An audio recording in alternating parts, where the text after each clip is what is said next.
KINFRA IT പാർക്കിൽ park സെൻറ്ററിലാണ്. ധാരാളം ഇൻഡസ്ട്രികളുള്ള ഒരു ഏരിയയാണ്. ഒരുപാട് ബിടെക് എൻജിനീയേഴ്സിൻ്റെ ഒഴിവുകളുണ്ട്. ബിടെക് പോളി ഡിപ്ലോമ കഴിഞ്ഞ ഒരുപാട് എൻജിനീയേഴ്സിൻ്റെ ഒഴിവുകളുണ്ട്.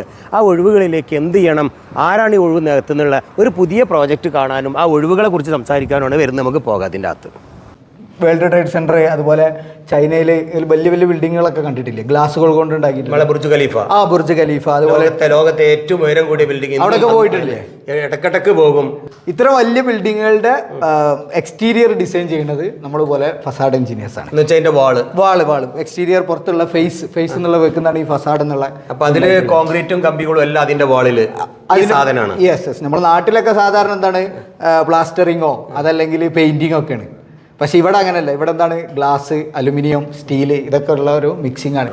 അപ്പോൾ ഇതിൽ ധാരാളം കമ്പനികൾ നിലവിൽ കേരളത്തിലും വിദേശത്തും ഉണ്ട്. അവിടേക്കൊക്കെ ധാരാളം ആളുകൾ, എഞ്ചിനീയേഴ്സിന് ആവശ്യം. സൗദി, ഖത്തർ, UAE അതുപോലുള്ള ഗൾഫ് രാജ്യങ്ങൾ, പിന്നെ യൂറോപ്യൻ രാജ്യങ്ങളിലൊക്കെ ഫസാഡ് എഞ്ചിനീയറിംഗ് വർക്കുകൾ നമ്മൾ ഇവിടെ വന്നിട്ട് ചെയ്തു. അപ്പോൾ ഇവിടെ വരുന്ന ഈ ഒരു ഡ്യൂട്ടി എന്ന് പറഞ്ഞാൽ ഫീൽഡിൽ പോകണമെന്ന് നിർബന്ധമൊന്നും, ലോകത്ത് എവിടെ ഇരുന്നിട്ടും പണിയെടുക്കും ചെയ്യാവുന്ന ഒരു ജോലിയും കൂടിയാണ്. ഡിപ്ലോമ കഴിഞ്ഞാൽ, പോളിടെക്നിക് ഡിപ്ലോമ കഴിഞ്ഞ് സിവിൽ എഞ്ചിനീയറിംഗ് കഴിഞ്ഞ പുതിയ സ്റ്റുഡൻസ് ആണ് ഇപ്പോൾ ഈ മാസം സ്റ്റാർട്ട് ചെയ്തത്. ഡിപ്ലോമ കഴിഞ്ഞ സിവിൽ എഞ്ചിനീയർ കഴിഞ്ഞവർക്കേ പറ്റൂ, അല്ലെ മെക്കാനിക്കൽ, ബിടെക്കോ ഡിപ്ലോമ ITIയോ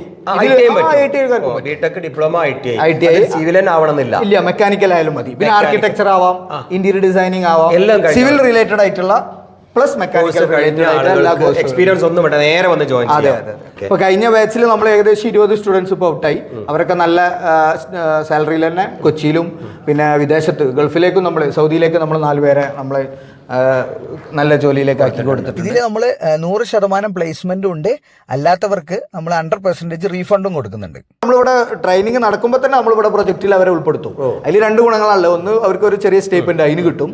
പ്ലസ് നല്ല ഇന്റർനാഷണൽ വർക്കുകളിൽ അവർക്ക് എന്ത് ചെയ്യാൻ പറ്റും, എക്സ്പീരിയൻസ് ആയിട്ട് എങ്ങനെ പ്രൊജക്റ്റുകൾ എങ്ങനെ ചെയ്യുന്നു, ഒരു കമ്പനിയിൽ പോയാൽ നമ്മൾ എങ്ങനെ ഒരു ടീമായിട്ട് വർക്ക് ചെയ്യണം എന്നുള്ള ആ എക്സ്പീരിയൻസ് ഒക്കെ നമ്മളെ വിദഗ്ധരായ ടീമാണ്. കാരണം നമ്മളെ ടീമിലുള്ളവരൊക്കെ 10 വർഷം 15 വർഷം എക്സ്പീരിയൻസ് ഉള്ള ആളുകളാണ്. ഗൾഫിലൊക്കെ വർക്ക് ചെയ്തിരുന്ന ആളുകളാണ് ഇപ്പോൾ ടീമിലുള്ളത്. എല്ലാ ബിടെക്കാര് ഡിപ്ലോമ കഴിഞ്ഞവർ ഇന്ന് എത്ര ഇന്റർവ്യൂലാണ് ഇവർ കയറി ഇറങ്ങണത്, അവർക്കൊന്നും എക്സ്പീരിയൻസ് ഇല്ല എന്ന കാരണം. ബേസിക് ആയിട്ടുള്ള ഡിപ്ലോമ അല്ലെങ്കിൽ സിവിലോ ഉണ്ടായിട്ട് ഇപ്പോൾ നാട്ടിൽ കാര്യമില്ല. കാരണം എന്താണെന്ന് വെച്ചാൽ കമ്പനികൾ വേണ്ടത് എന്തെങ്കിലും ഒരു എക്സ്പീരിയൻസ് ഉള്ള സ്കില്ലായിട്ടുള്ള ആളുകളാണ്. അപ്പോൾ നമ്മളൊരു സ്കില്ല് ബേസിക് ആയിട്ടുള്ള ഒരു ഡിപ്ലോമ മാത്രം അതല്ലെങ്കിൽ ബിടെക് മാത്രം ഉണ്ടായിട്ട് കാര്യമില്ല എന്നുള്ളതാണ് ഇപ്പോഴത്തെ ഒരു കറന്റ് സിറ്റുവേഷൻ. പ്രധാനമായും നമ്മുടെ നാട്ടിലുള്ള കെട്ടിടങ്ങളൊക്കെ ഈ ഒരു ന്യൂജൻ സ്റ്റൈലിലേക്ക് വന്നുകൊണ്ടിരിക്കുക. അതിനുള്ള എഞ്ചിനീയേഴ്സിന്റെ കമ്മിയാണ് തോന്നുന്നത് ഈ മെയിൻ പ്രോബ്ലം. ഇപ്പൊ എന്നെ പോലുള്ള ഒരാൾക്ക് ഒരു പുതിയ കെട്ടിടം ഉണ്ടാക്കുമ്പോൾ എന്തായാലും കുറെ ചുമരില് കല്ലും മണ്ണും സിമെന്റും വെച്ച് കയറ്റണം ഒരു നിർബന്ധമില്ല. ഇത്തിരി കൂടെ ഒക്കെ മോഡേൺ ആയി വിദേശ രാജ്യത്തെ മോഡലാ, കണ്ണൻ ചിപ്പിക്കുന്ന കൗതുകം തോന്നുന്ന മോഡലാണ് അവിടെ ഒക്കെ. ചില എയർപോർട്ടൊക്കെ പണിയെന്ന് കണ്ടിട്ടുണ്ടെങ്കിൽ നമുക്കൊക്കെ സീലിംഗ് ഇന്ന് കാണുന്നതല്ല, നാളെ സീലിംഗ് ഇങ്ങനെ മാറിക്കൊണ്ടിരിക്കുക അവരെ സീലിംഗ്. അപ്പൊ എന്താ, അതിനനുസരിച്ചുള്ള എന്തൊക്കെ അവിടെ വെച്ചിട്ട് ടെക്നോളജി മോട്ടറൈസ്ഡ് ആണ്. എഞ്ചിനീയറിംഗിന്റെ കുറച്ച് ഭാഗമാണ് അതൊക്കെ. സീലിംഗിലെ വ്യത്യസ്തമായ ഒരു വൈബ് ഇങ്ങനെ ഉണ്ടാക്കി, അതിൽ ഓട്ടോമേഷൻ കൊടുക്കുക, അതിന്റെ ഒക്കെ ഒരു അഡ്വാൻസ്ഡ് ഉണ്ട്. ഏതായാലും ഒരു നല്ല പുത്തൻ മേഖലയാണ്. കൂടുതൽ വിവരങ്ങൾ അറിയാൻ താഴെ ഞാൻ ഈ കിൻഫ്ര കാക്കഞ്ചേരിയുടെ IT സെന്ററിന്റെ ഉള്ളിൽ തന്നെയാണ് ബേസ് സെന്റർ അല്ലേ, ബേസ് സെന്റർ അതിന്റെ അഡ്രസ് കൊടുക്കുന്നുണ്ട്. നിങ്ങളുടെ വാട്സപ്പ് നമ്പറും അതിന്റെ ഒരു ലിങ്ക് എൻക്വയറി എങ്ങനെയാണ് നമ്പറിൽ വിളിച്ചാൽ മതി. നമ്പർ കൊടുക്കുന്നുണ്ട്, നിങ്ങൾ അതിൽ വിളിച്ച കൂടുതൽ ഡീറ്റെയിൽ ഇവർ അയച്ചു തരും.